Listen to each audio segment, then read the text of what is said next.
What's up? Welcome back to Birds on the Farm. It's been a minute. I've missed Birds on the Farm. I missed you, Kareem. But we had some great guys filling in and everything, getting that done. But we're back today, and we've got some big news. The Cardinal season might be basically over, but the minor league seasons are also basically over, but the Arizona Fall League is starting now, which means if you're interested in prospects, there's plenty more to follow as the fall unfolds here. So the Cardinals will be teaming up with players from the Blue Jays, Braves, Dodgers, and White Sox to form the Glendale Desert Dogs. They'll be sending 8 players and 1 coach. Those players are Chen Wei Lin, Darlin Saladin, Tyler Bratt, Randel Clemente, DJ Carpenter, Grayson Tarlow, Miguel Ugueto, Travis Honeyman, and Peoria. The hitting coach, Elvis Rodriguez, will be serving in the same role on Glendale's roster or on their coaching staff. So lots to talk about there. We can just jump right into that. Kareem, who are you most excited? And then we can just go through the whole list here and sort of break down why they're being sent there and sort of what the Cardinals might be looking for growth-wise here.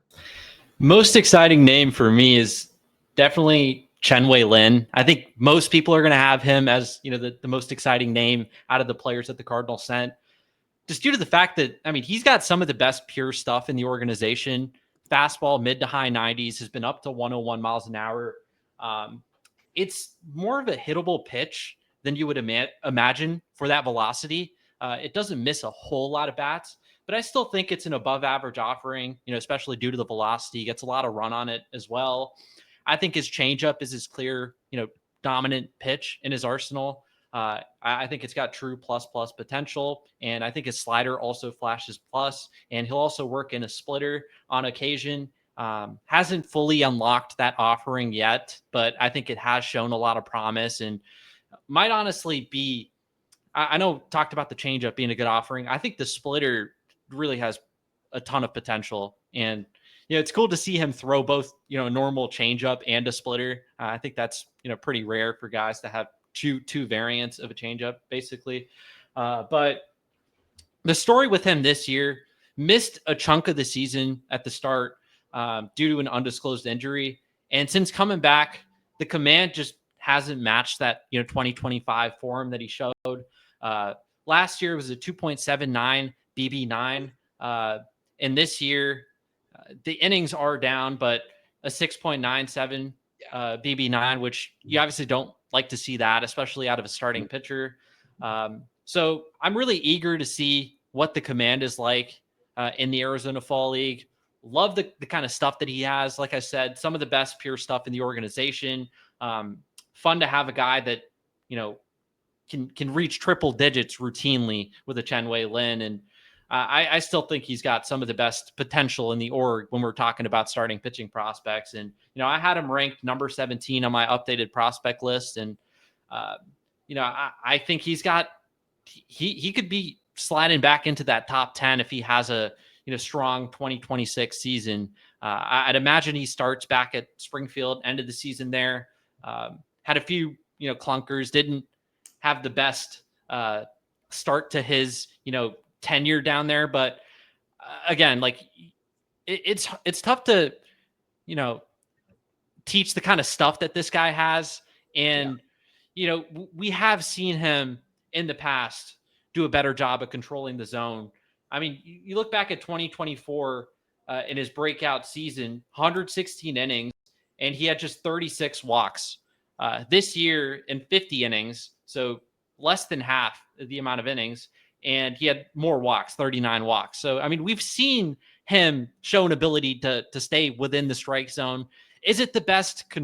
Was it the best control inside the zone? Like what I'm like, it was a lot of pitches down the middle of the plate when we had the data over at Palm Beach. And hey, maybe against more advanced competition, he's just having a tough time living on the edges. But with the kind of stuff that he has, I just want to see him rip it and find the strike zone, right? Like I think he's going to find results.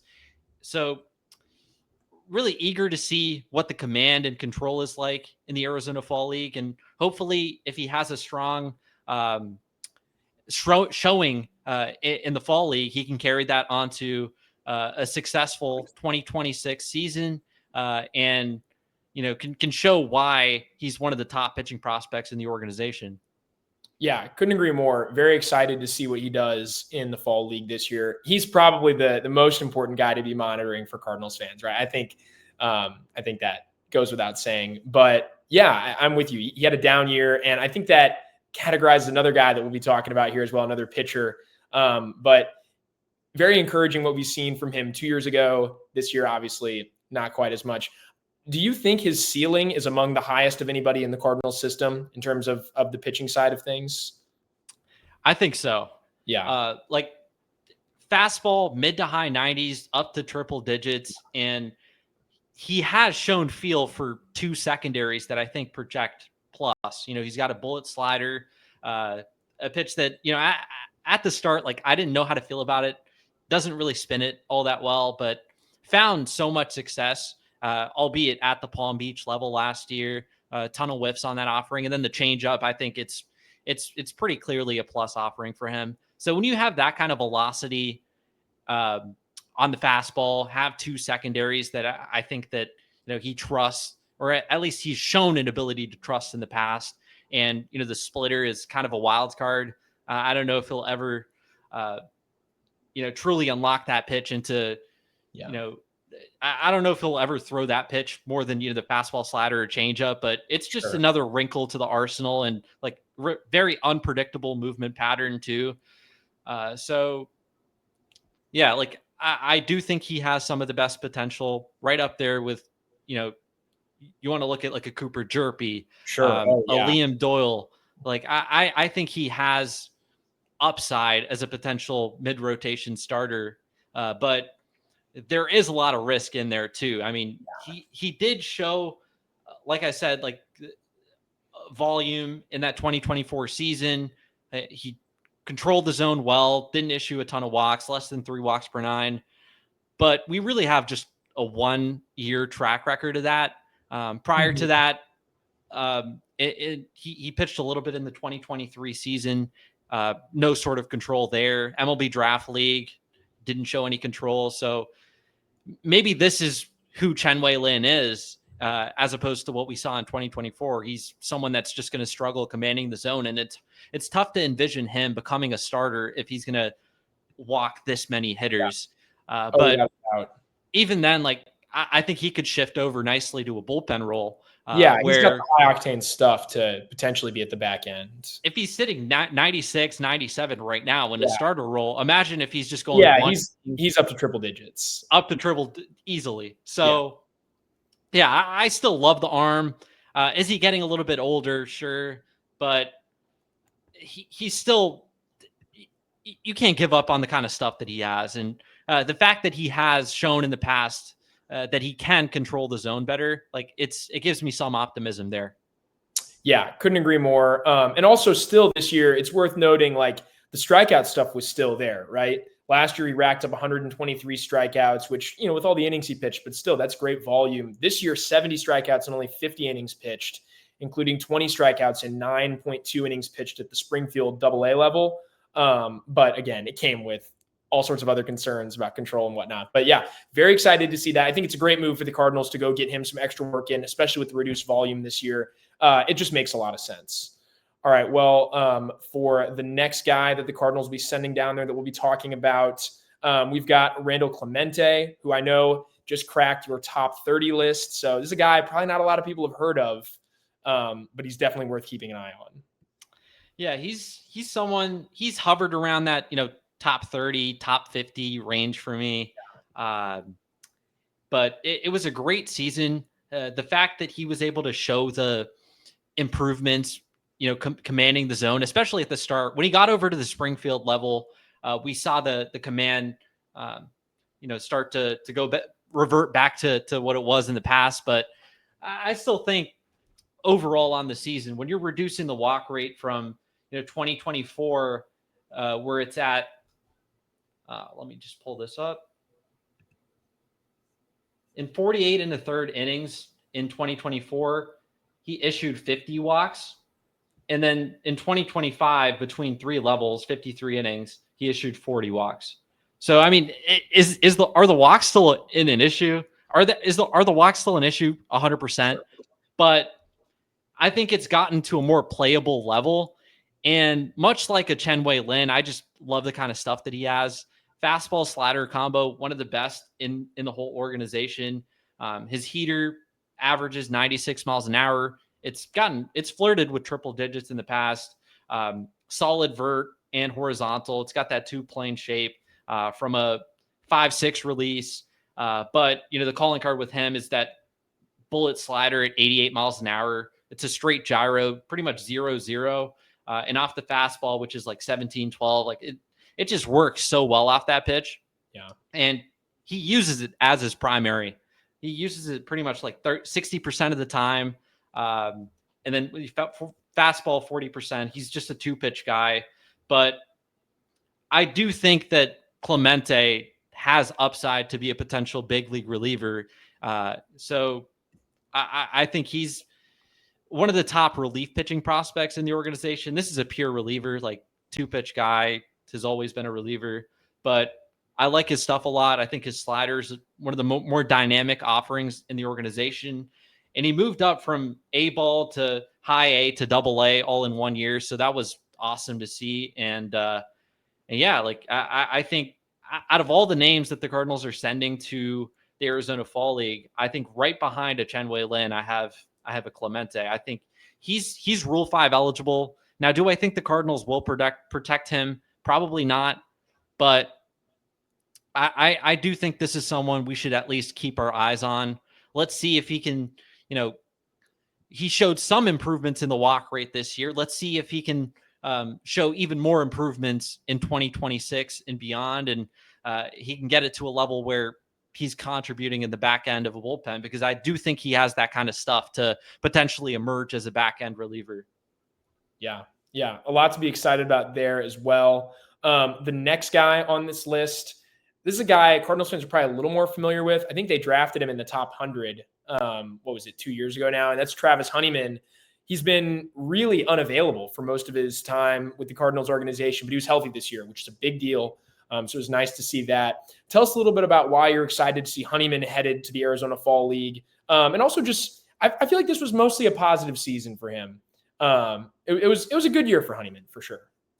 Yeah, good year. The fact that he was able to stay healthy above all, just haven't seen a whole lot of him. Played a little bit in 2024, missed most of the season with a shoulder injury, but yeah, it was great to see him healthy. Played 82 games this year. He's a bat to ball driven guy, like doesn't swing and miss a whole lot.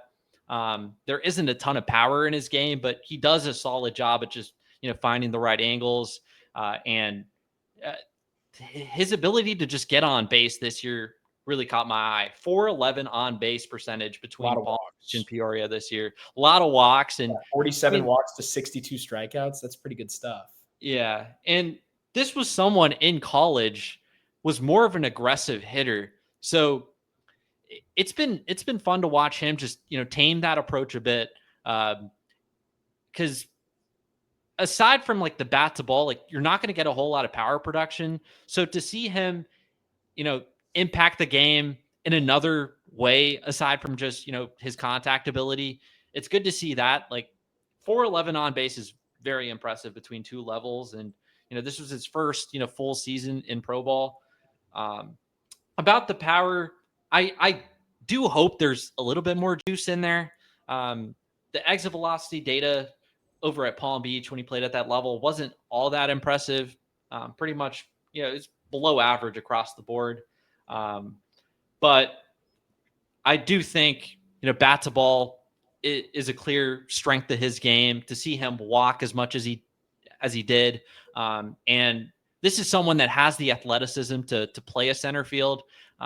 Not sure at what level. I think that's one of the things that I'll be watching in the Arizona Fall League. I'd really like to see him get reps in center field because, that could give him another avenue to potentially contribute at the next level, especially with him, like I said, not much power. I think being able to have the versatility to play good defensive center field, I think that'll be important for him as a player.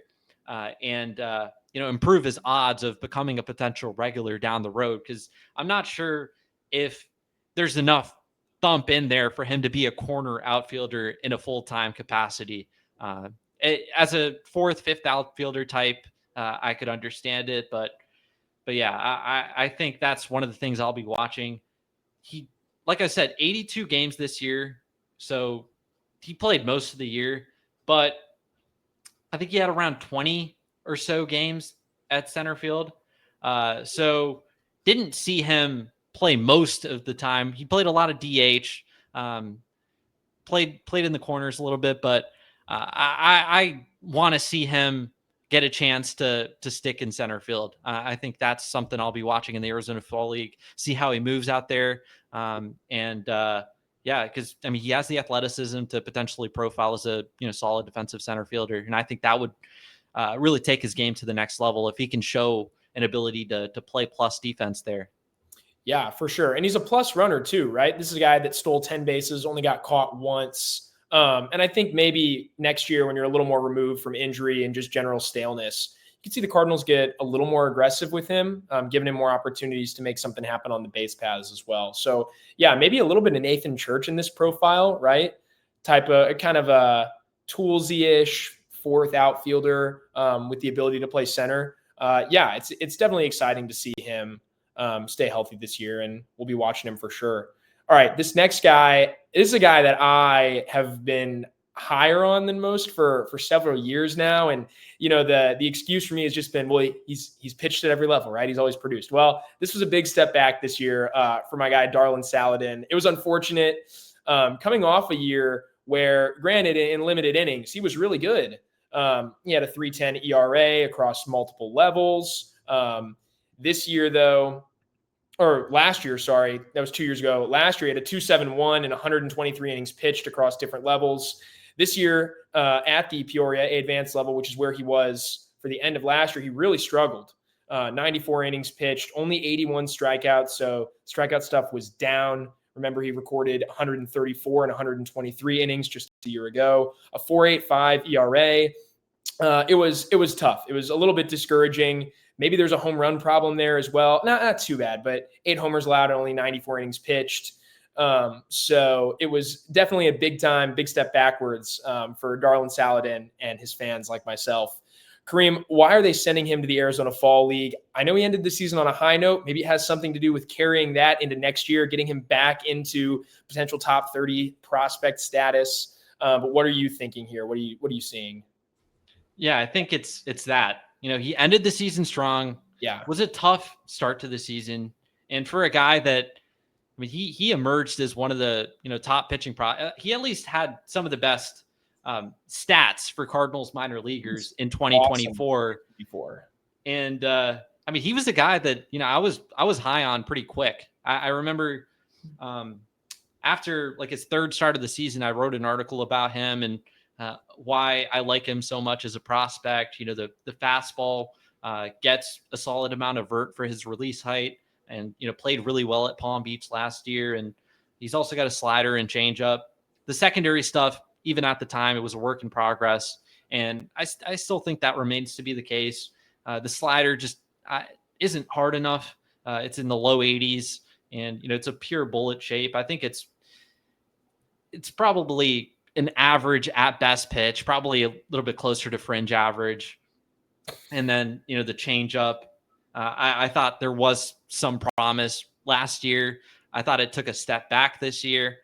So I do think there is going to have to be some work in a Saladin in terms of the secondary arsenal. I thought that was the case when he was pitching at Palm Beach, even when he was finding all of that success. And I still think that remains to be the case now. But since May 22nd, he had a 3.42 ERA, so a lot lower than his season 4.85 ERA.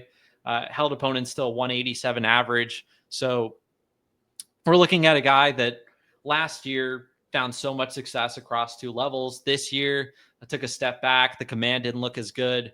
The secondaries weren't really showing much, if anything. But the fact that he was able to finish out strong is encouraging to me. this is still someone that I see as a prospect. He didn't make my, end of season top 30, but I still think this is someone, in that like top 50, top 60 range. Like he's still someone that you should just keep your tabs on. But yeah, I'm looking forward to seeing if there's any tweaks to his arsenal in the Arizona Fall League. We'll have the data to look at. But yeah, I still think the fact that he's got a solid fastball, the velocity, again, like it's 93.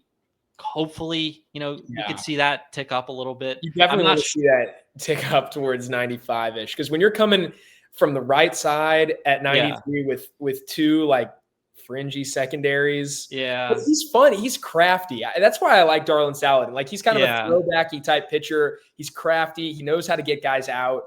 And I think you saw that this year where he definitely didn't have his best stuff. And I think the stuff across the board took a step back. And it was a guy that still was able to adjust and still find some success in the second half of the year. Yeah, I think a lot of his success with the fastball last year wasn't like a lot of it was, just the shape, the fact that he was able to generate, that much from his release. But the command on that offering last year, he always threw it at the top of the zone. And sometimes just, in the shadow zone, right above the zone. I mean, it's hitters at the low A level aren't going to do anything against that, right? Yeah. Even at that velocity, like it's just a tough pitch to square up, and he found so much success with it. This year, like command is, taking a step back this year. He's been in the middle of the zone more than what he was last year. The secondary is not performing quite as well too. So yeah, like I still think he has it in him, but I would like to see more work in the secondary specifically. I think the fastball, especially looking back in the past, the fact that he's able to show so much command for it at the top rail of the zone, and maybe Saladin, his future is in the bullpen.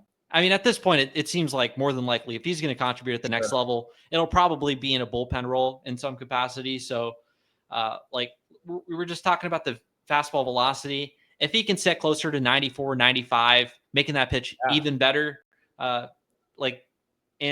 I don't think he'll have to worry as much about the secondaries, but I think, the velocity on the secondaries will give a boost to them as well. So, I mean, I still believe in the arm, and I'm really eager to see, what the pitch data is like over in the Arizona Fall League. Yeah, for sure. All right. Our next guy here, a little bit of a different type of prospect, still a right-handed pitcher. But this is a more underrated guy. I think that's how you describe him. Tyler Bratt. Tell us a little bit about him. I don't think a lot of Cardinals fans have heard too much about Mr. Bratt. So tell us what you got. Yeah, he's definitely out of this group. I think he's one of the more underrated, sneaky guys. For sure. I don't think we're going to talk about a couple names that are more like organization depth pieces. Bratt, I think he's a notable prospect at the very least, and someone that like he had such a successful season, 2.98 ERA between Peoria and Springfield this year. The stuff is there, like mid-90s fastball, solid life from his release.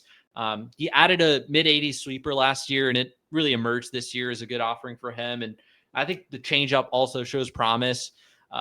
So, I mean, for a guy that's a reliever, there is, there are multiple pitches in his arsenal that, I have conviction about that, could this be someone that they potentially stretch out at some point? I know that, so far through 2 seasons, he's been used as a multi-inning reliever type. I don't know if that's more so workload related. I know we're looking at the major league level with someone like a Matt Swanson that he's pitching multi-innings, but that's more so due to the fact that they want to keep his workload under control as opposed to him being stretched out for next year. I don't know if that's the sort of situation that's going on with Tyler Bratt, or they do envision stretching him out at some point. But I do like his stuff a whole lot. And, for him to be stretched out, I think the command is going to have to start to get at a more respectable level. Yeah. In 2025, I mean, it was a great year for him, but he still walked 6.68 guys per 9 innings, which, you want to see that number down. You can live with it a little bit as a reliever, but yeah, but you're living like more in the 4 to 4.5 range. Yeah. Once you're over 5, you better be like Aroldis Chapman, Yeah. Definitely would like to see that number come down. I think he had like a 340 on base allowed. Yeah. But then again, like he held opponents to 192 average. When they did hit the ball, 295 slug. So, I mean, there's not a whole lot of damage when hitters are making contact. And when you're walking that many hitters, you have to do a good job at just, surrendering making sure hitters aren't doing damage when they do hit the ball. And Brat has done that so far in his, minor league career. So, I mean, he's an interesting name. He's someone that, again, like probably a reliever. We'll see what they do next year with him, but has some fun stuff. The command, much like, Randel Clemente, I think it needs to improve a little bit. But I could see this guy potentially in a big league bullpen at some point. Like I do think that he's got the traits to potentially develop into that. I think he's one of the more underrated arms in the system, to be honest. Yeah, he's definitely worth keeping an eye on. When I looked him up to grab his stats beforehand to check it out, I noticed he shares the name with a prominent American canoeist. So not the only Tyler Brat who's making waves in the athletic world. I thought that was so funny, though. I was like, this is not him.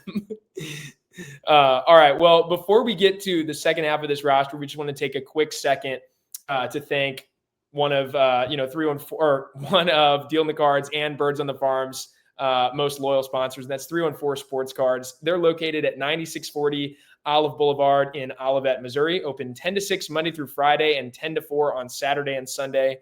They buy, sell, and trade sports cards, Pokemon cards, whatever you're looking for, they've got it. They have the newest selection of packs, boxes, and single cards. Whether you're looking for local players, I know Andrew was chasing an Irving Lopez card at one point, or stars around the league, right? Guys doing crazy stuff this year at the big league level. They've got it all. So it's a great spot to go in and spend an afternoon. It's very fun. Everyone in there is very knowledgeable. They can help you out, help you find what you're looking for. So please check them out. Devin owns the place. He's a really awesome guy. Tell him we sent you. It's a really fun place to go. So they'll take care of you there. All right. As we look ahead to the next few guys, you're right. It's not quite as exciting on the back end here. But next up is right-handed pitcher DJ Carpenter. Yeah, Carpenter's a guy the Cardinals drafted in 2022 out of Oregon State. The second Oregon State player of that draft, Cooper Jerpy being picked in the first round. And I remember when they picked with Carpenter, the fact that they got 2 guys from the same program, it was pretty cool. And Carpenter missed the 2023 and 2024 seasons due to Tommy John surgery, I believe. But was back this year. And he's someone that I think there is the stuff for him to potentially profile as a reliever. Mid-90s fastball. The secondaries are decent. But, much like a Brat, like the walks are an issue. 30 walks in less than 40 innings. If you're sensing a theme here, maybe the Cardinals think they can refine some guys' control this fall. Yeah, that's a clear theme so far between all these guys we've talked about. But yeah, like there is some interesting, pitch specs in there, but I think that Brat is a little bit more exciting than DJ Carpenter, just due to the fact that when he did, when hitters did, make contact against them, they didn't really do a whole lot. Carpenter, there was a little bit more damage against him. The results on the season weren't great. 5.35 ERA. So maybe this is someone that they want to send out to the AFL. They have a clear plan of, whether it is implementing a new pitch to his arsenal or, refining his mechanics to get it to better command. Yeah, like he's out of all these names, like I think he's the most interesting in the sense that I wouldn't really expect the Cardinals to send him to the Arizona Fall League. So I think there's a little bit more intrigue there. So maybe there is something like I'll be paying attention to him a lot. Like I Carpenter isn't someone that I really considered for my top 30 or top 50, but Yeah, maybe, next year, or maybe he has a quality run in the Arizona Fall League and is really starting to establish him as a pitcher. As he did miss 2 seasons, and it's tough to get back on the mound after 2 seasons for and sure. find that same level of success that you have in the past. But um, I think he's at least someone that has the mid 90s fastball, has some secondaries to throw, but we're just gonna have to see him put together the results. And yeah, we'll be watching to see what the pitch date. We don't have a whole lot of pitch data on him either, so maybe there's more intrigue with a TJ Carpenter than I'm leading on. We'll see. I think that he at least throws mid 90s with his fastball, and I think that's at least a building block for him. And maybe the Cardinals can turn this guy into a potential reliever down the road. Yeah, I mean, anytime you've got a guy in your system pumping into the mid 90s, right? Like that's a guy that one good season, one tweak, one change to your secondaries, and all of a sudden you could find your way into bullpen plans. That's the beauty of relief pitching prospects, right? Like the timeline's totally different. You can be 27 and still be an intriguing relief prospect. So the clock's a little slower on those guys. I don't think anyone expected Kyle Leahy to be a valuable piece in the bullpen a few years back. Like I didn't see that out of him. Yeah. I pretty much gave up on him as a prospect. Like, I mean, he wasn't producing at all, pretty much throughout his whole career, and he was able to turn it around just like that. So, I mean, these prospects, especially pitching prospects, you can turn it around quick, whether it is adding a pitch. Kyle Leahy, I remember a couple of years ago, he added a sweeper, and that's like one of his best pitches now. And, really refining the rest of his arsenal as well. So, yeah, I mean, you can't give up on these guys after like a couple of seasons. Like these guys are very talented. They were drafted for a reason. And especially now with the Cardinals having this player development group that I think we should all trust more. It's going to be fun to watch all these guys just grow and evolve their games.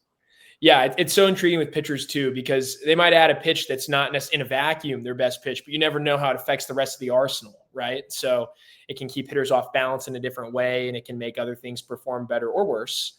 But you just never know. It's a different timeline with relief pitching prospects, I think, specifically. I mean, think about like a Matt Swanson, right? He was a guy that seemed old for the level and had really struggled at AA when the Cardinals brought him in. And now he's my favorite guy to watch this year. So it's been awesome to watch him.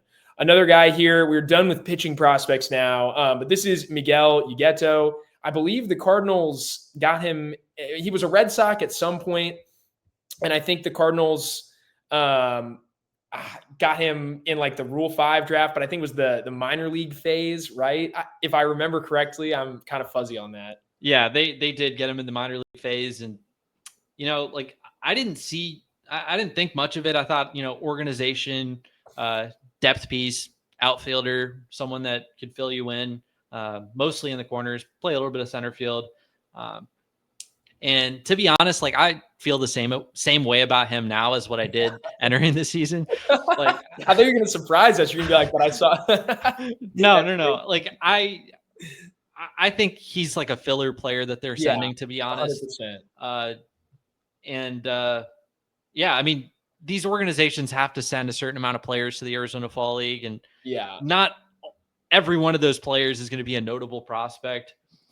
Ugueto, he's a really aggressive hitter, makes a lot of contact, but doesn't walk at all. It was a 3% walk rate this year.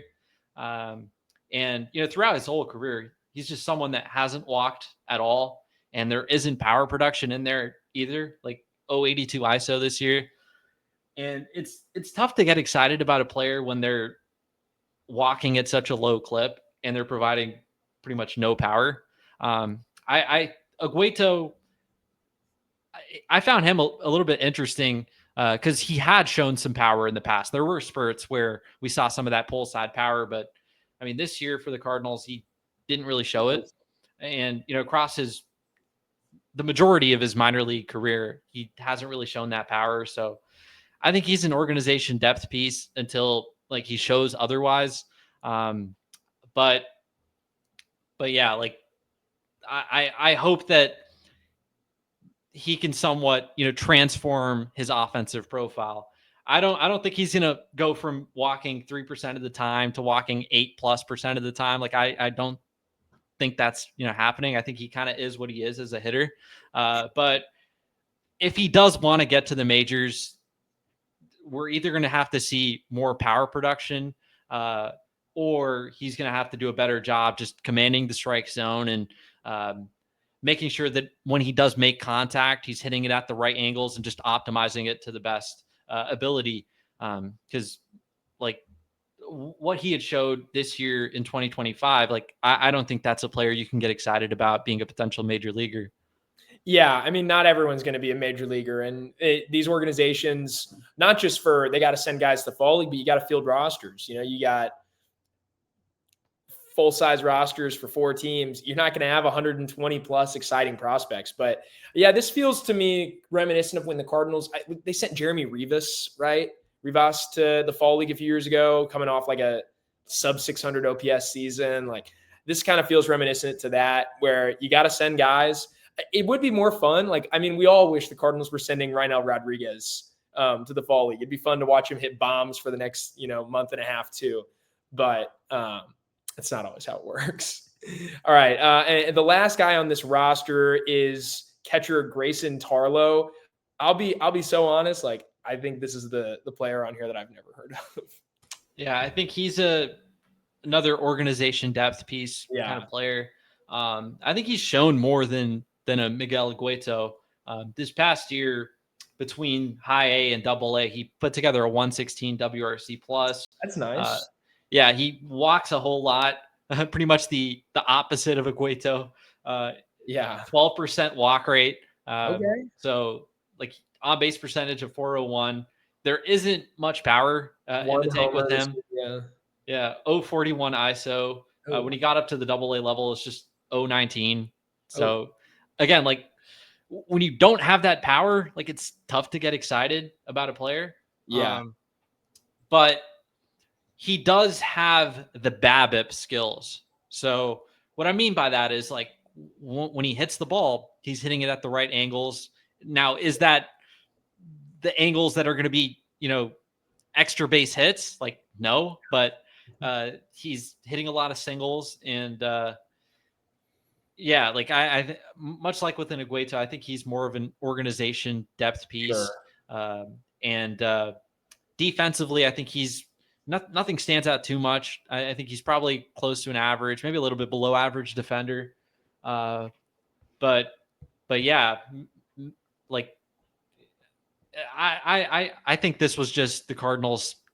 You have to send a certain amount of guys. I think the team just needed a catcher, and Grayson Tarlow is going to be the one playing for them. Yeah. So I guess a good question that I feel like people have asked me, and sometimes I don't have a great answer for them. It's just like, well, the Cardinals do what they want to do. Why don't they just send, 8 of their top 15 prospects, right? Like, why don't we see I get why you don't see guys who were just drafted, because it's like, okay, the workload's weird. We want to get a full rest, full offseason in the system. But like, why don't we see a Randel Rodriguez? Why don't we see, I don't know, fill in the blank? I get why you don't see guys who have already been to the majors, but some of these other guys who fans might be more interested in. And I don't know, it feels like the Arizona Fall League, if it was just the top 100 prospects all showed out, like you'd have a lot of eyes on it too. So why don't we do that? I think it's a lot of things. Like, first off, a lot of the guys, especially pitchers, if they have the workload during the season. Yeah. Teams typically don't, risk that pitching them, especially starters. Relievers, I think it's more common to see them in the Arizona Fall League even after a healthy season. But I think a lot of it has to do with workload. If guys have played the full season, you don't want them to play year round, right? You want to have them get some rest, especially if they've had productive seasons where you saw the growth in them. With guys that you want to see a little bit more growth in, I could see, the Arizona Fall League as an opportunity to, maybe, improve in areas where, they need some improving. Like last year, I remember Thomas Sajaci was sent there, and one of the big things that he was working on was his approach, right? Sajaci in the Arizona Fall League, his chase rates were way lower than his career norms. That was something he was clearly working on, as well as, playing a plethora of different positions. I think, the Arizona Fall League, it's an opportunity to get guys some more reps. It's typically for players that were injured. I mean, you look at someone like a Chen Wei Lin, right? Or a Travis Honeyman. I mean, these are the top prospects that they're sending. And I don't think it's any coincidence that both of those guys in, Chen Wei Lin's case, missed most of this year. And Travis Honeyman's case, missed most of, 2020, 2024 and prior. And even this year, I mean, 82 games, he didn't play the full season. So I think it's just an opportunity to get a little bit more, games, getting a little bit more game action for some of these guys. And yeah, a lot of these players have other plans in the off season, whether it's, playing in the, in different leagues, playing over, playing winter ball, not all these guys. Winter League and the Dominican Winter League and stuff. So there's other stuff to look at too. Yeah. So, and some of these guys, they just want to take the time off, and I mean, I don't blame them. I mean, it's not at all. It's a long season, and you need the rest that you can get for sure. Yeah, it's a grind. It's a grind to cover. It's got to be a grind to do it. And they don't make them like they used to, right? Have you ever heard of George Brunette? This is such a fun anecdote, but he pitched for a bunch of different organizations, and I think he finished his career in St. Louis with it wasn't very notable. But at one point, he was playing like fall ball, winter ball, and Major League Baseball year round for like decades. And he supposedly, we don't know how many innings he actually threw, but supposedly he was throwing like 600 innings a year at one point. But yeah, guys do not do that anymore. You're absolutely right. Organizations do want to take time to rest, especially young pitching, especially with injuries these days and how much stress young pitchers put on their arms. But that's a whole nother conversation that we probably could have another time. That could be really fun to do on this channel. But now we can get to some more exciting stuff here. Early returns on this year's draft, right? So I think most Cardinals fans are pretty excited about the way the Cardinals drafted this year. They targeted high octane, big time, big arms. I think that's the best way to describe it. They targeted exciting pitching, and they were not shy about that, right? So that's why you saw them go after a Liam Doyle with the 5th overall pick. That's why you saw them draft a Tanner Franklin. And now we've seen some of these guys debut in the system. Notably, Liam Doyle made his debut, and it's been really fun to track. So, Kareem, how exciting was it to see Liam Doyle take the mound for the first time as a member of the Cardinals organization? Man, it was exciting. Yeah. I didn't know if he was going to get that opportunity to pitch at the end of the year, but the fact that he did, it was a cool moment. Sure. And even though Duno hit that monster home run against him, which was, tough to see that, but Doyle, mid to high 90s fastball, he showed that, averaged 96 on the gun. The shape regressed a little bit, which, we should expect, with the minor league ball. It was around 17.4 inches of induced vertical break and 9 inches of horizontal, which is certainly a step down from what it was in college. But, one game sample, and, this is still not with the major league ball, right down in A ball. So I'm not going to be too worried about the pitch specs until we see him at AAA, as those are metrics that we're going to get used to at the big league level. But yeah, it's just good to see Doyle pitch a handful of innings. I wonder if he'll get in the game tonight for Springfield. I think it'll be fun to watch. Springfield game 2 of the championship for the Texas League. They lost game 1, so they're gonna have to win out the next couple games. Hopefully, we can see Doyle pitch. He did make his debut for Springfield. I think it was last week, where he pitched 2 innings, had 3 strikeouts, looked good. The splitter. He struck out someone with the splitter at the end of the first inning. The fastball was looking good at the top of the zone. He's such a beast. So he doesn't have a lot to prove at the lower levels. No, I think he's someone that we will see in Double-A at the start of next year, which should be exciting. And if he's able to find success at that level, I wouldn't be surprised if we see him at AAA and pushing towards, a big league call up. There's a lot of arms that are going to be at the AAA level next year. We'll talk about it with one of the Q&A questions, but you got Bryson Motts having a breakout here at AA. Quinn Matthews, Pete Hansen, and Eshawn Henderson. Like, there were a lot of names down at AA. Like, even a guy like Hansel Rincon, who that's when you get the season they had where they were dominant in the right. What they were the best team in the Texas League without a doubt in the regular season. Yeah, did that by having a lot of guys have great individual performances, right?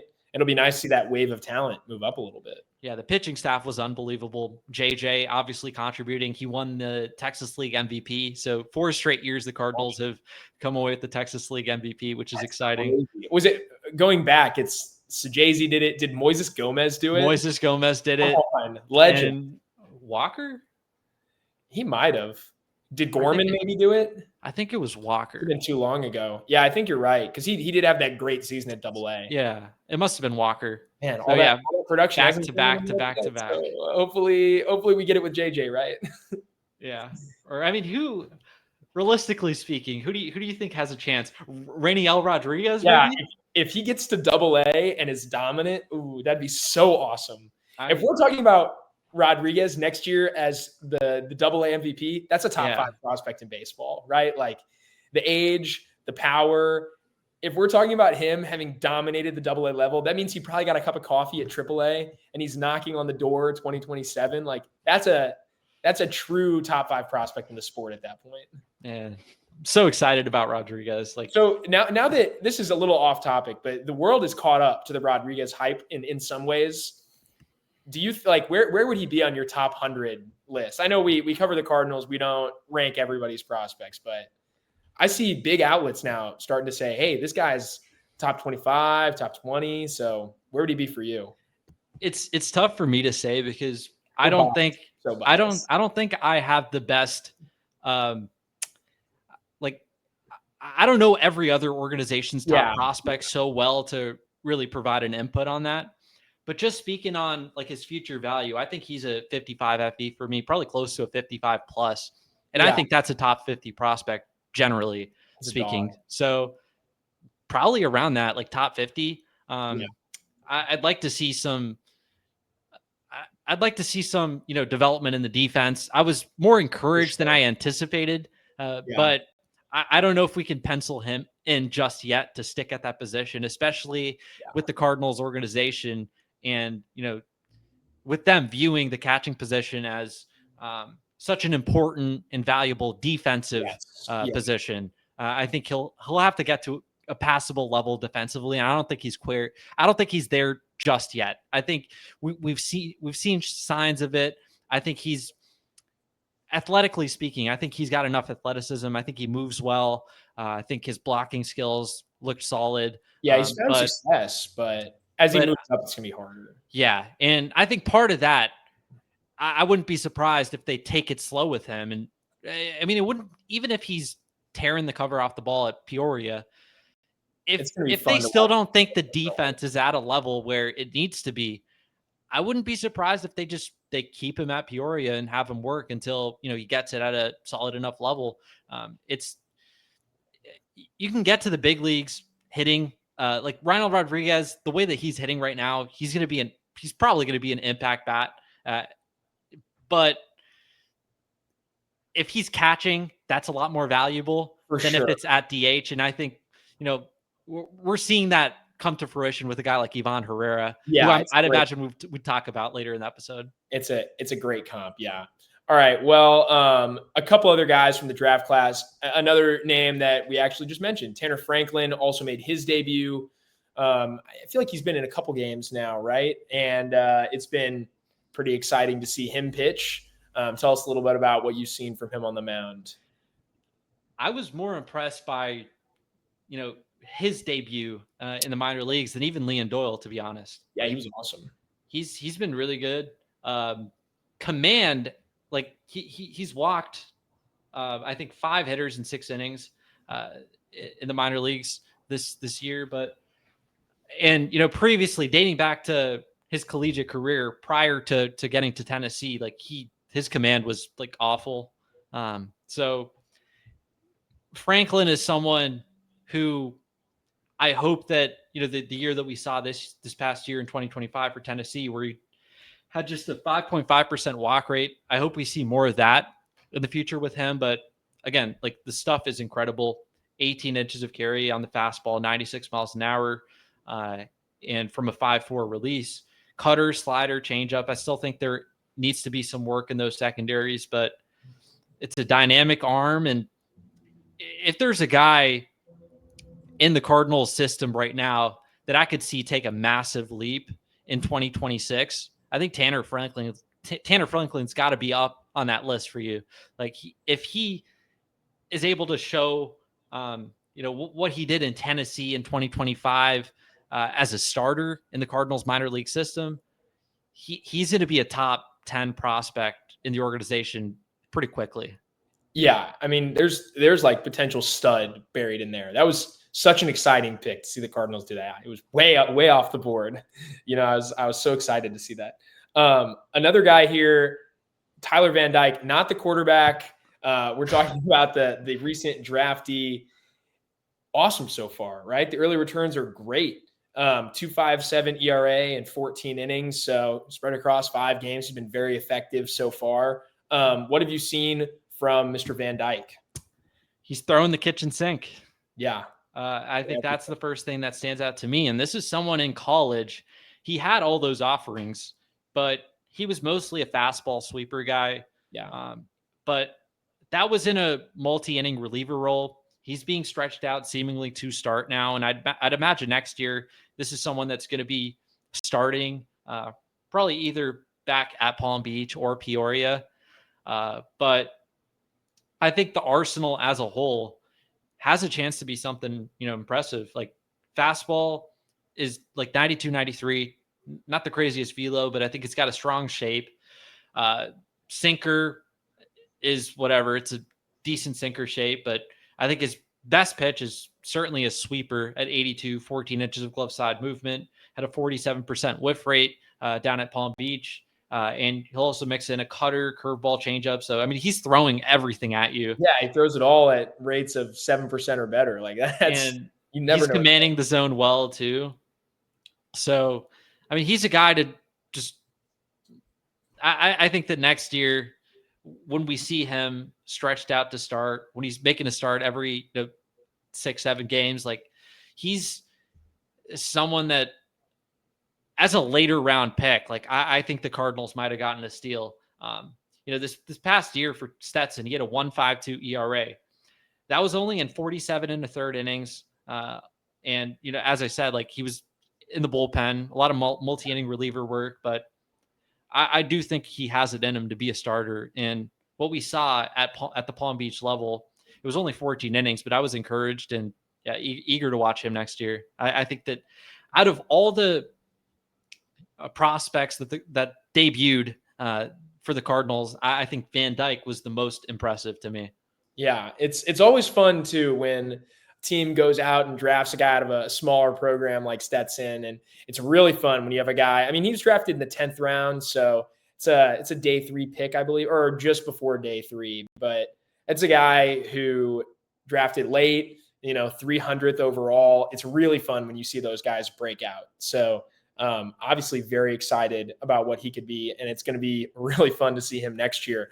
We've got a little bit of time here for some Q&A, so we should just jump right into this. Some of these are really fun. This question from Ben Gallen says, what do you think is the correct approach, as well as what you think will happen when it comes to Liam Doyle's development for next season? New pitches, how long does he stay in AA, and questions of that sort. I think he'll spend most of his season at AA. Yeah, I agree. If he's dominating down there, I mean, could he have a quick ascent? I mean, potentially. But we look at this past year with Bryson Motts, with Eshawn Henderson, with Pete Hansen.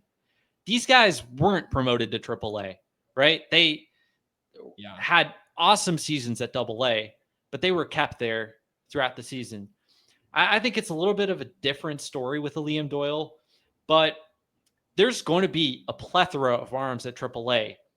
Some of those guys that I mentioned, Bryson Motts, I'd imagine, is going to be at AAA to start the year. Same thing with Eshawn Henderson, Pete Hansen probably.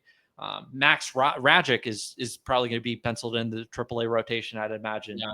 And I mean, Tink Hens, if he's healthy, I think he's going to be starting the season at AAA. Hansel Rincon, we touched on him a little bit. He had a breakout season at AA. So there are a lot of names that are just ahead of him in the totem pole.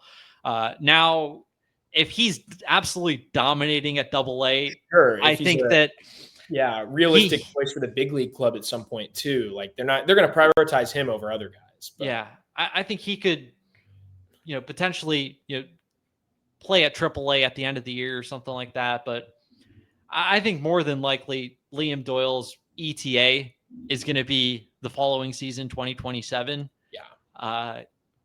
And Doyle, while I do think he's someone that you could probably you could probably put him in a big league bullpen right now and he'll be able to hold his own, especially with the fastball splitter combo. But I do think that there needs to be more development in the secondaries, the sweeper, the cutter, which is looking like more of a slider with the minor league ball.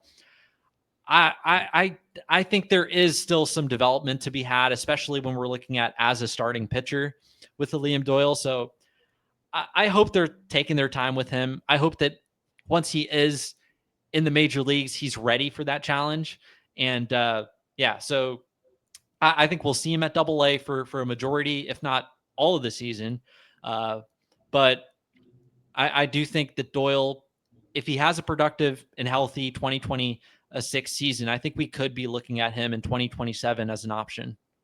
Yeah, I mean, I think you hit on it. There's just so many guys, right? And also not to forget, right? If the Cardinals want to stretch out Kyle Leahy and use him as a starter, you're doing that at AAA if he's not ready to start, in spring training. If they want Palante to keep starting next year and there's no spot for him in the rotation, that's a guy who's going to be at AAA. And the Cardinals could also go out and acquire some more depth that they think could help their rotation out. Because this year, it was a clear issue. There was no depth. There were no depth arms, right?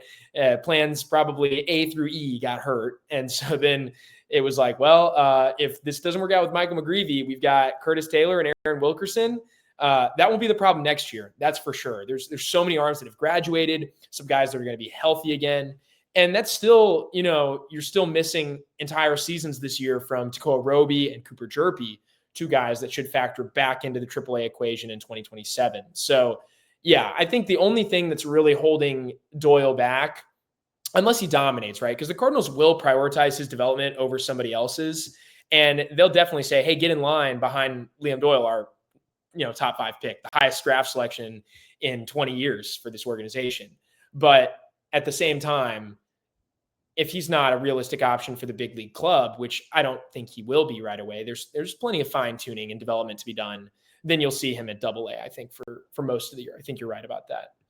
All right, let's see. This question from Redbird Farmhand says, who are you watching in the AFL besides Lin? I feel like we've covered this quite a bit.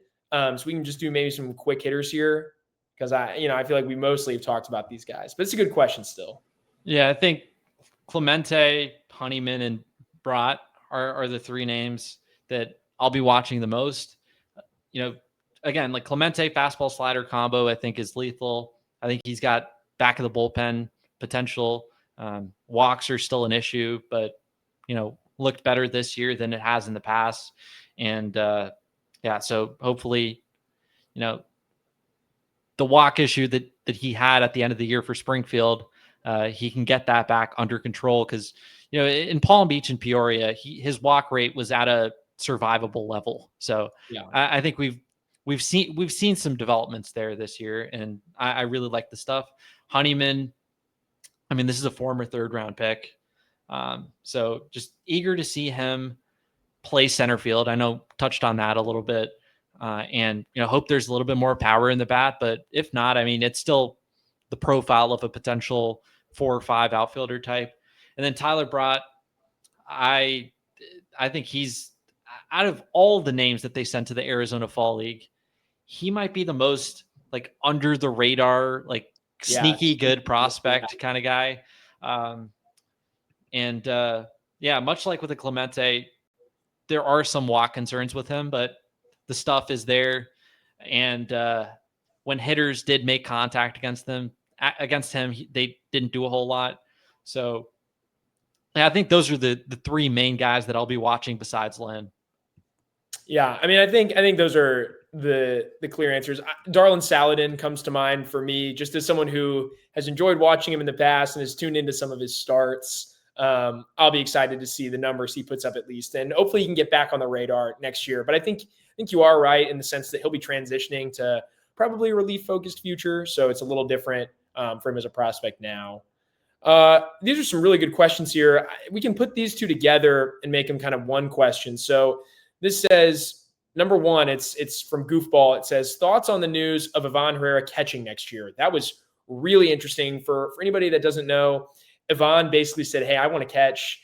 And Ali said that they've already sat down and they've worked something out.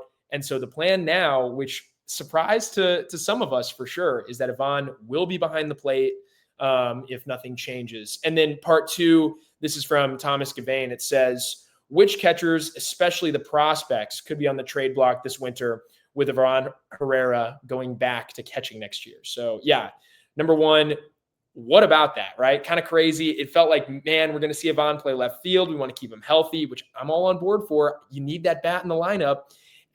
If you look at other guys under the age of 25, right, who've had breakout offensive years, what Ivan has done this year is right up with some of the best of them in recent memory. So he's been awesome, very quietly awesome for a St. Louis team that's underwhelmed in a lot of ways. And then part 2, really, what does that do to the rest of this depth? Because there's going to be downstream effects. If Ivan's catching, what do you do with Pajes maybe, or Crooks? So what do you think about Ivan catching and then some of these downstream effects? First off, knowing that Ivan Herrera's arm hasn't been 100%, that he's going to have to get this cleanup surgery in his elbow, makes me more confident that, what we've seen the past couple of years is not, the player that he can be. Yes. If he's, because like looking back at the minor leagues, it was never this glaring of an issue. No. The arm strength was a lot better than what we've seen, especially this year. The arm strength was even worse than what it was, in 2024. And I didn't have a problem with the Cardinals, having him play DH, and especially now, learning that the arm hadn't been 100%. Yeah. Let's see what it's like next year after this surgery. And again, like not sure what to expect, but glad that the Cardinals are giving this another opportunity. We know that he's got the bat. It's Ivan Herrera's offense this year has been superb. 136 WRC plus. Awesome. He's really emerged as like the top hitting talent at the major league level for this team for the foreseeable future. It looks like I think you can pencil him in the middle of the order. And if he's going to play the catcher position, one of the most valuable positions on the whole field, and provide value there alongside his 136 WRC plus. I mean, we're looking at one of the top players in baseball potentially. Like he's I don't, again, like not sure what to expect defensively. He'll probably, if he is able to play the position, I think we can expect more around average, maybe a little bit below average. And if he can get to that level, I mean, you take that. but like that offense at that premium backstop position, it's rare. I know Cal Raleigh is having one of the greatest catcher seasons of all time, and I don't know if we can expect that out of Herrera, but but if he can catch, he's got to be a top 5 catcher in the game, right? Yeah, I mean, I would think so. If he can catch at a league average level, you just don't see these days catchers, do much offensively, and he's been pretty great. Honestly, I'm trying to think, right? Like in recent memory, great catchers have just been guys that are like, even like JT Realmuto, right? Like at his best, he's like a 130 guy a few years ago. And I know he did a lot of great things defensively that Ivan Herrera probably is never going to do, but he was consistently talked about as potentially the best catcher in the sport. Or look at like what a Will Smith has done offensively. He's been excellent this year, one of his best years of his career, but he's routinely been considered a top tier catcher. And it's like, man, I think Ivan Herrera could potentially do more at the plate than he's done most years. So yeah, I'm with you. The value is off the charts, but I think I'm more sympathetic than most fans to the argument that, look, Ivan Herrera has to stay healthy. And if they can't keep him healthy, it doesn't matter. And the Cardinals did say this year they believe that Ivan Herrera's injuries are partially from the wear and tear of catching.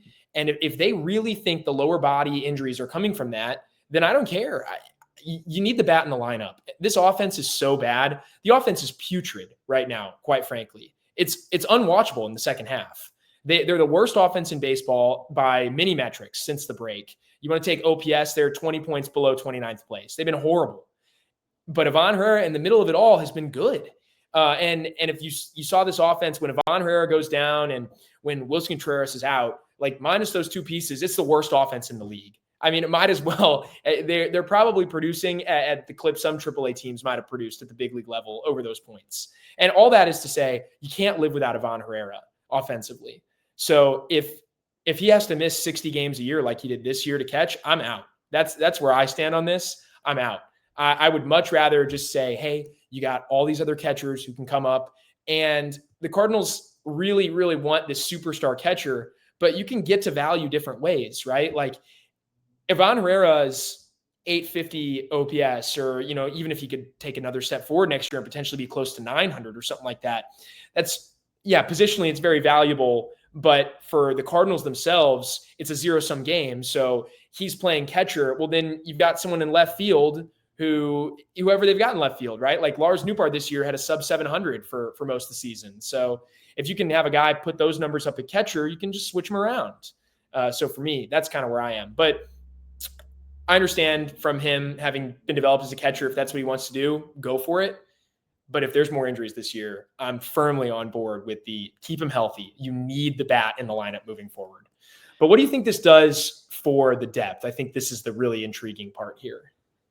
I mean, it's tough to say. Yeah. I don't want to go out on a limb and say, oh, the Cardinals are going to trade Jimmy Crooks or they're going to trade Pedro Baez. Yeah. I don't think they have to be honest. No. And, if Herrera, has another lower body injury, they don't think he can catch. Like, there's a lot of ways where Herrera playing the catcher position just goes wrong and they have to plug him back into the DH or maybe he's a left fielder at that point, but I'm not comfortable getting rid of this depth just yet, especially when you look at the fact that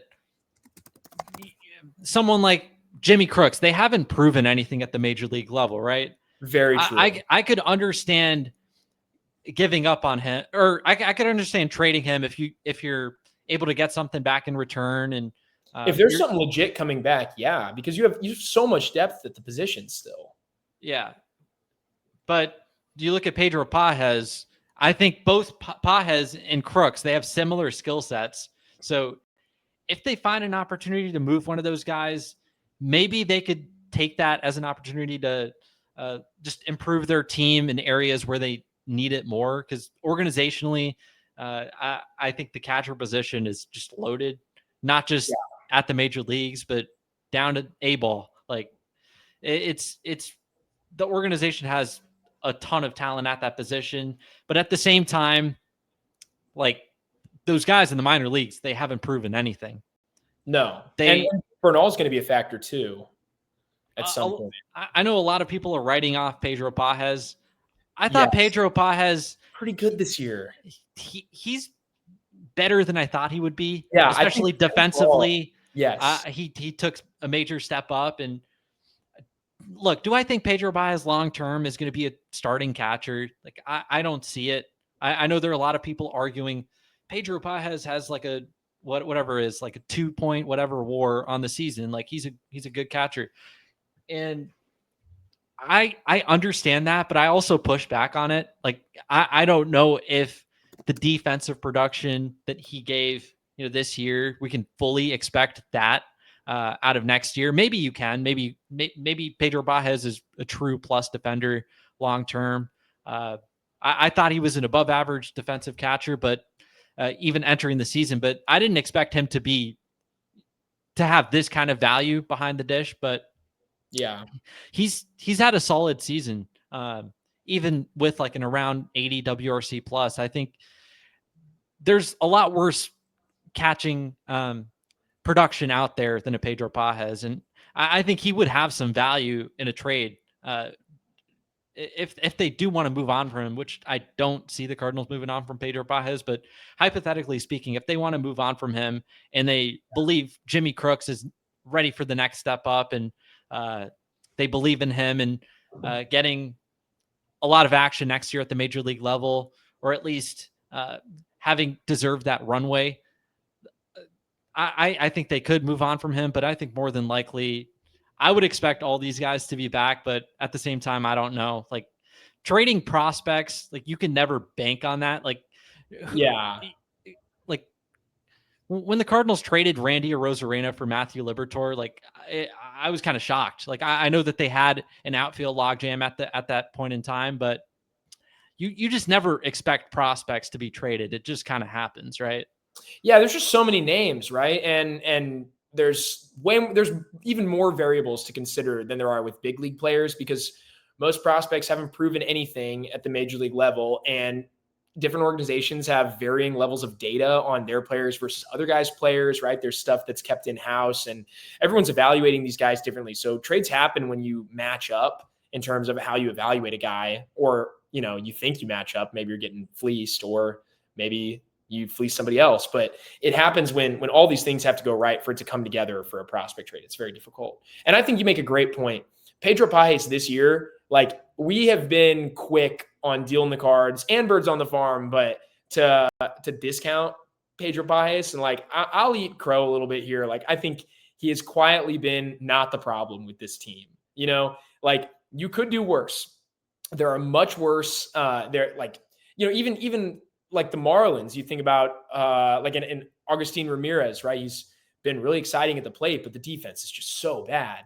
Like, you could do worse, all things considered, at the catching position than have Baez. And it's true. I think we discounted Ivan Herrera's defensive struggles. It's true. Baez is a major upgrade from Herrera this year behind the plate. He's also a plus framer. He's in the 87th percentile there. He's better at controlling the run game, especially as the season's worn on. It feels like he's been really effective, and you haven't seen teams just run on the Cardinals like you saw early in the year. It was frustrating. You saw teams attempt like 5 or 6 steals a game against the Cardinals, it felt like, and is just out of control. And Baez has really calmed that down a little bit. And at the end of the day, this is a guy who, in roughly, 350 at-bats this year, he's got 1.5 WAR. You're looking at B WAR or F WAR. He's hanging around there. I mean, that's like almost 3 wins in a full 600 plate appearance season. So it's a guy who's been a little more valuable than people are willing to admit, I think. Does it mean that he's a long-term solution? I think you're right. Probably not. But it does mean you could do worse. And it does mean there is some value there. So it'll be interesting to see how the Cardinals monitor this. We'll be keeping tabs on it this offseason. We probably should take one more out of here. There's so many good questions. I know we're running a little long here. Gosh, which one of these? There's so many good ones. Is there anyone that you really want to pick from this list? I've chosen the last couple. There's so many good ones. Everyone, thank you for the great questions. We'll get some more of these in another episode too. How about the one about Joshua Baez? Yeah. Oh, that's great. I was thinking about that or Chase Davis. Let's talk Baez. We can save Davis for another day. From Poldy Bloom, what would you say Joshua Baez's ceiling is? Median outcome. And lastly, who are you higher on, him or Walker? Oh, that's going to be a fun conversation. All right. So, I mean, Joshua Baez's skill set reminds me a lot of Tyler O'Neill. Yes. I think that he's definitely more aggressive on the base paths than O'Neill ever was. But just when we're looking at offensively, the corner profile, outfield, I think that 2021 Tyler O'Neill, when he slashed 286, 352, 560 with 34 bombs, 143 WRC plus, I think that's the kind of ceiling we're looking at with Joshua Baez, with maybe a little bit more, defensive and, base running value than an O'Neill. So, I mean, that's a pretty high ceiling player, right? But I'd say medium outcome, probably closer to like a 100, 110 WRC plus, which, I mean, you'll take that. I think he's trending towards being a starting caliber corner outfielder. Now, like the second question about who you're higher on, him or Walker. That's fun. Look, Jordan Walker's been arguably the worst player in Major League Baseball over the last two seasons. Yeah, it's tough. And it's tough to bet on a guy like that versus someone who sure hasn't proven anything at the major league level, but also hasn't proven that he's failed at the major league level, right? 100%.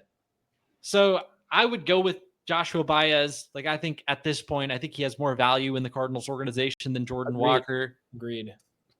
But yeah, like Jordan Walker, I'm still not ready to give up on him, but if he doesn't show anything next year, like you got to be out. Yeah. Jordan Walker at this point, realistically, is 2 years away from not playing baseball anymore. Right. Like not saying he won't have a spot on a minor league, but like if he's really bad next year, the Cardinals trade him to some like for pennies on the dollar. And then you're talking about like, if he doesn't succeed with that organization, you're done. Like you're 5 years into your career. You're nearly a free agent now. Like it's, maybe you latch on as a minor league free agent somewhere, but like you only get so many opportunities. It's getting progressively darker in this room. This is ridiculous. The sun was so bright when we started. But sorry, anyone, I don't live in a basement. I live in a normal apartment. But yeah, I think with Jordan Walker and the other thing too, is like, I think Baez is pushing towards top 100 prospect status at this point. Like, I mean, I think there's an argument that he's top 5 or 6 prospect in the Cardinals system right now. And I think if Walker was a prospect, like if you could just reclassify him as a prospect, he's nowhere near a top 100 prospect in the sport. Not only that, like, I don't think he's a top 10 prospect in the Cardinals system for me right now, And so I think all those things considered, like, yeah, I'll take Baez. You put it great when you said he hasn't proven anything, but he also hasn't proven that he failed at the big league level. And it's probably easier to take the unknown quantity right now rather than the quantity, the thing that has not succeeded in multiple years. So I agree, not ready to give up on Walker, but yeah, I think this is a great way to put it. Like I would take Baez over Walker right now, straight up. There's the median outcome is certainly higher than what Walker has shown us is his floor. So yeah. Well, I think it's been a really fun episode today, and there's a lot of great questions here. We could talk really all night here, but we'll have to get some of these next time. Some teasers, I guess, for our next Q&A session. We've got a Chase Davis question in here. We've got just general prospect trading over the season, over the off season. Some things we'd like to see there, and then this is a good one. We got into this a little bit, but projecting out Memphis's rotation next year, that'll certainly be fun. But I think that's it for us today. We'll have a lot of fun stuff this offseason for sure. Some really exciting stuff on tap, and hopefully we can deliver like we've done in the past. So it should be really fun. Happy to be your source for Cardinals minor league news. And just thank you so much for tuning in. We'll see you guys next